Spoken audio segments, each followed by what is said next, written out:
తాడేపల్లి ప్యాలెస్లో 4వ గదిగా పిలువబడేటువంటి ఒక రహస్య గది ఉందా? జగన్మోహన్ రెడ్డి ముఖ్యమంత్రిగా ఉన్న సమయంలో దోచుకున్న డబ్బునంతా ఆ గదిలోనే దాచుకున్నాడా? ఆ గదిలోకి కేవలం ఆ ఇద్దరికి మాత్రమే ఎంట్రీ ఉందా అంటే అవుననే సమాధానం ఇస్తున్నారు కొంతమంది రాజకీయ విశ్లేషకులు. ఈ నేపథ్యంలోనే అసలు ఇంతకీ తాడేపల్లి ప్యాలెస్లో ఆ రహస్య గది ఉందా లేదా, ఒకవేళ రహస్య గదే ఉంటే దాంట్లో ఏమున్నాయి, ఆ గదిలోకి ఎవరెవరికి ఎంట్రీ ఉంది అనేది మనం పూర్తి స్థాయిలో విశ్లేషణ చేసుకుందాం. ప్రస్తుతం మనతో పాటున్నారు ప్రముఖ రాజకీయ విశ్లేషకులు, ప్రముఖ సీనియర్ జర్నలిస్ట్ డివిఎస్ గారు. సార్తో మాట్లాడదాం. సార్ నమస్తే. సార్ నమస్తే. తాడేపల్లి ప్యాలెస్లో 4వ గదిగా పిలువబడేటువంటి ఒక రహస్య గది ఉందని, దాంట్లో వైఎస్ఆర్సీపీ ప్రభుత్వ హయాంలో జగన్మోహన్ రెడ్డి దోచుకున్న ధనాన్నంతా దాంట్లోనే దాచుకున్నాడని, కేవలం ఇద్దరికి మాత్రమే ఆ రహస్య గదిలోకి ఎంట్రీ ఉంది అంటూ ఇప్పుడు కొన్ని వార్తలు సోషల్ మీడియాలో చక్కర్లు కొడుతూ ఉన్నాయి. కొంతమంది కూడా దాని మీద కమెంట్లు చేస్తూ ఉన్నారు. దీన్ని ఎలా చూడాలి సార్? అంటే కేశినేని నాని, కేశినేని చిన్ని వాళ్ళిద్దరి మధ్య ఆ ట్వీట్ వార్. ఎంపీ కేశినేని చిన్ని ఈ గది తలుపు బద్దలు కొట్టాడా?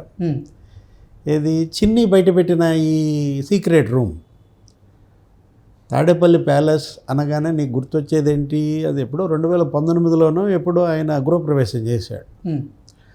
ఒక 219 స్క్వేర్ మీటర్లో అది కట్టుబడి, ఏది ఒక 2 ఎకరాల విస్తీర్ణం. అసలు ప్యాలెస్లు అనగానే ఇక జగన్మోహన్ రెడ్డి గుర్తొస్తారు.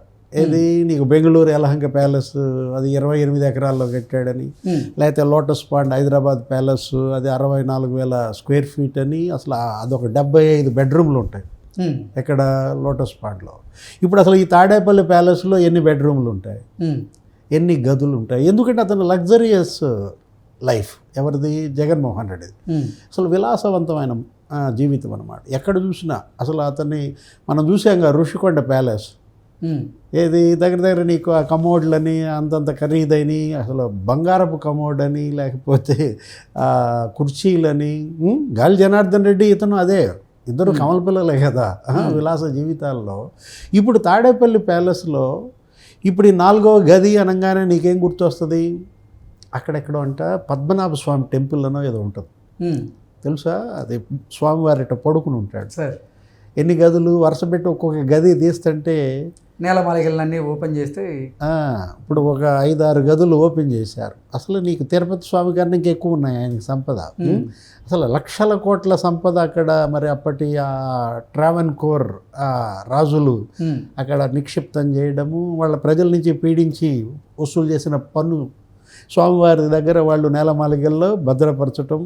నీకు ఇప్పుడు ఇది కూడా ఒక నేలమాళిగ అంటావా?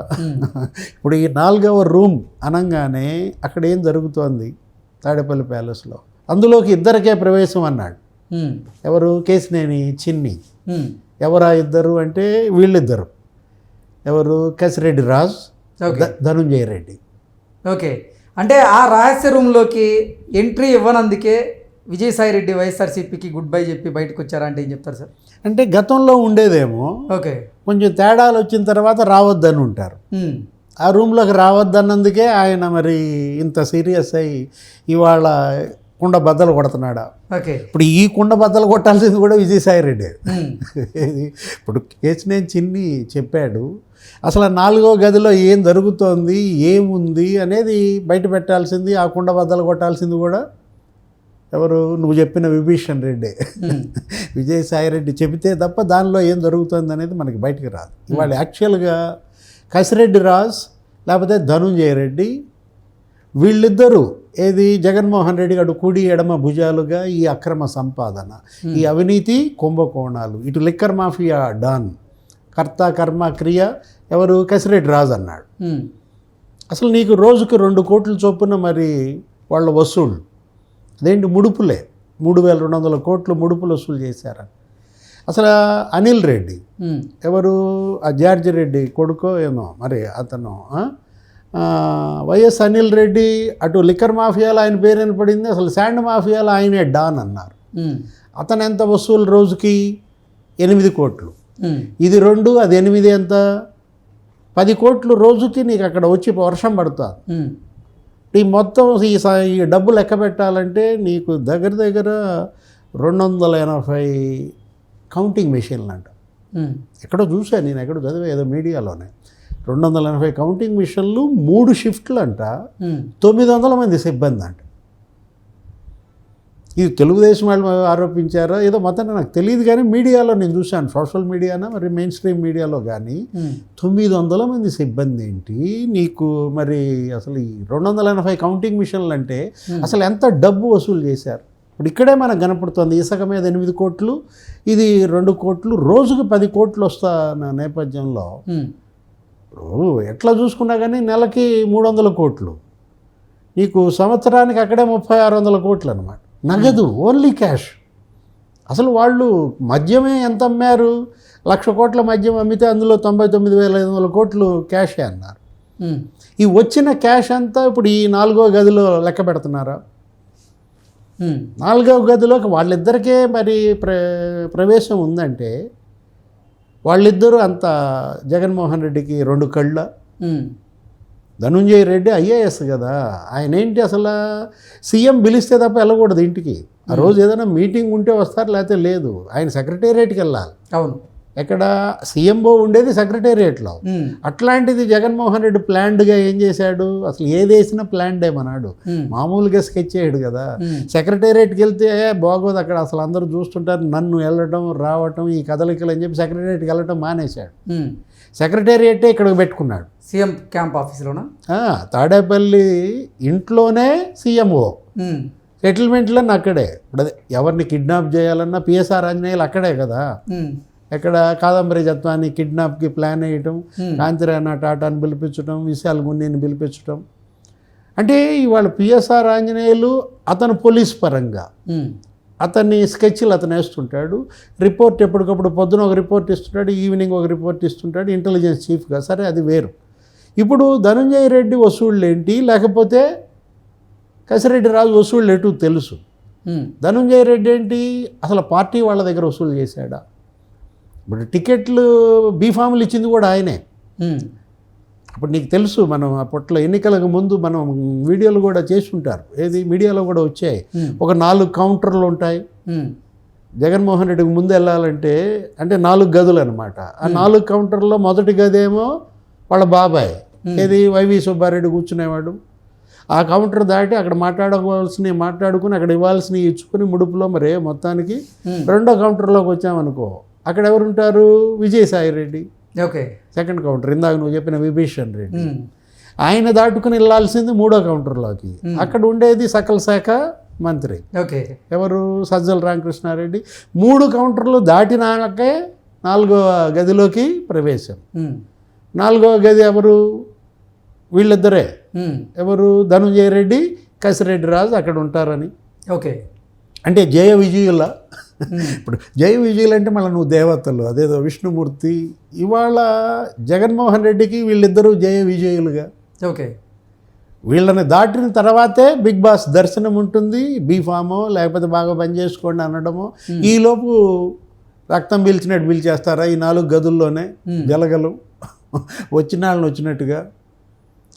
వాళ్ళ 4వ గది ఏం జరుగుతోంది, అందులో ఏముంది, అసలు అది డబ్బులకు సంబంధించిందా, ఆర్థిక లావాదేవీల కోసం ఉపయోగిస్తున్నారా, లేకపోతే రాజకీయపరమైనటువంటి మంత్రాంగం జరిపే గదా? అసలు ఎన్ని గదులు ఉన్నాయి తాడేపల్లి ప్యాలెస్లో? నాకు తెలిసి తాడేపల్లి మనం చూస్తే ఏంటి, ఆ పన్ను బకాయిలు, హౌస్ ట్యాక్స్ పడుద్ది కదా. ఆ తాడేపల్లి ప్యాలెస్కి హౌస్ ట్యాక్స్కి ఏంటంటే ఇప్పుడు అందులోనే ఆఫీస్ ఉంది, వైసీపీ ఆఫీస్ బిల్డింగ్స్ ఉంటాయి, దానిలో ఆయన నివాసం ఉంటుంది. ఆఫీసుకి నీకు ఎంత ట్యాక్స్ పడింది? దగ్గర దగ్గర ఒక 3,60,000 ఎంత పడింది ప్రయాణం. ఇంటికేమో 17,000 ట్యాక్స్, ఇంటి పన్ను. ఓకే, అసలు నాకు తెలిసి అప్పట్లో ఎన్నికలకు ముందే 16 లక్షలు బాకీ ఉంది కట్టాల్సింది. అక్కడ ఉన్న మున్సిపాలిటీయో పంచాయతీకో అవి పెండింగ్. మరి బహుశా కట్టుంటారు జగన్మోహన్ రెడ్డి. కట్టకపోతే నీకు బీఫాము, లేకపోతే బీఫామ్ కాదు, అది నామినేషన్ ఓకే కాదు కదా. నో డ్యూస్ సర్టిఫికేట్స్ ఇచ్చిన తర్వాతే అది వస్తుంది. కాబట్టి ఎన్నికలకు ముందు ఆ 16 లక్షల బాకీలు క్లియర్ చేసి ఉంటారు. అంటే అసలు ఇంటి పన్నే నువ్వు 16 లక్షలు ఆయన మరి సంవత్సరాన్ని కడతాడంటే అఫ్కోర్స్ గతంలో అసలు ఆయన వ్యాపారానికి ముందస్తు పన్నే ఎంత కట్టాడు? 83 కోట్లు కట్టాడు.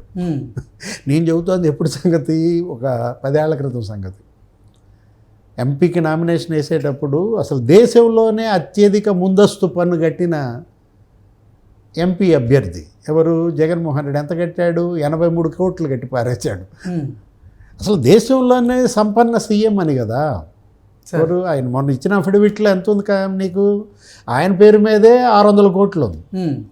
భార్య, ఆయన స్పౌసు అందరూ కలిపితే దగ్గర 750 కోట్ల ఏమో ఆస్తులు చూపించారు. నువ్వు దాని పక్కన 750 పక్కన నువ్వెట్ట ఊరుకుంటావు? నువ్వు 2 సున్నాలో 3 సున్నాలో పెడతావు. ఏది ఇవాళ ఆయన సంపద 7.5 లక్షల కోట్లు అంటావు. అంటే ఆల్రెడీ 1,00,000 కోట్ల సంపద వాళ్ళ నాన్న ఉన్నప్పుడే చూపించిన పరిస్థితి. సిబిఐఏ 43,000 కోట్ల సంపద అని చెప్పింది కదా. 5 ఏళ్లలో అతని అక్రమార్జన. 7.5 లక్షల కోట్లు ఇప్పుడు ఎందుకు ఉండదు? మినిమం 7.5 లక్షల కోట్లు ఇవాళ ఆయన పడగలెత్తే ఉంటారు. ఏదైనా జగన్మోహన్ రెడ్డి ఆయన ప్యాలెస్లు, ఆ ప్యాలెస్ల్లో ఈ గదులు, ఇది మాత్రం జనానికి బాగా ఆసక్తికర చర్చ. Okay sir, thank you so much.